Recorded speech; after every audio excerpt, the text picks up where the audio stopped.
அதாவது தமிழ் எழுத்துக்கள் அகரவரிசை மெய்யெழுத்து அப்படின்றத பார்க்கலாம் வாங்க. அதாவது ஃபஸ்ட்டு எடுத்தோடனே இந்த வல்லினம் மெல்லினம் இடையினம் அதை எழுதிக்கோங்க. வல்லினம் வந்து க ச ட த ப ர எழுதிப்பீங்களா? அதே மாதிரி மெல்லினம் ஞ நமன்னு எழுதிப்பீங்களா? அதுக்கடுத்து இடையினம் யரள வரலன்னு எழுதிப்பீங்க. இப்போ ஒன்றும் இல்லை, இதை போட்டிருக்க மாதிரி சிக்ஸாக்காக எழுதிக்க வேண்டியதுதான். அதாவது க க இருக்குண்டா க ஒன்று, அதுக்கடுத்து சிக்ஸாக்கில் இந்த க இங்கேருந்து சிக்ஸாக்காக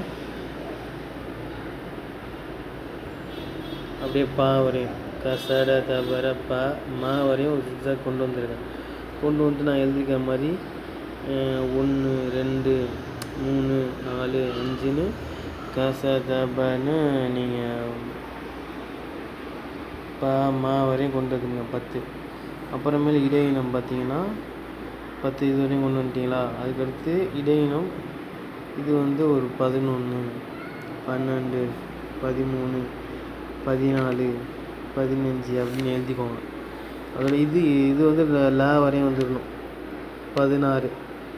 அதுக்கடுத்து இங்கே இதை 17 18 அப்படின்னு போட்டுக்கணும்.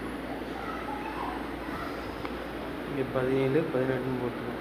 இது போட்டுக்கிட்டிங்கன்னா உங்களுக்கு ஷார்ட்கட்டில் ஈஸியாக இருக்கும். நீங்கள் இந்த அகர வரிசையில் எழுதுறதுக்கு ரொம்ப யூஸ்ஃபுல்லாக இருக்கும். ஃபஸ்ட்டு வல்லினம் மெல்லினம் இடையினம் சொல்லிட்டு கசட தபர நனன நமன யரள வரலன்னு எழுதிக்கோங்க.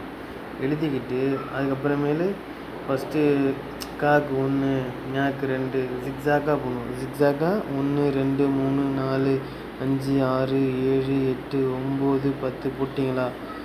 அதுக்கடுத்து இடையினம்ல யரள வரல இது வரையும் 16 ல வரையும் கொண்டு வந்துட்டு இந்த லாஸ்ட்டாக அதுக்கு 2 மட்டும் 17 18 இது மாதிரி வச்சுக்கிட்டிங்கன்னா நீங்கள் இந்த அகர வரிசையில் போடுற இதுக்கெலாம் யூஸ்ஃபுல்லாக இருக்கும். ட்ரை பண்ணி பாருங்கள் நீங்களும்.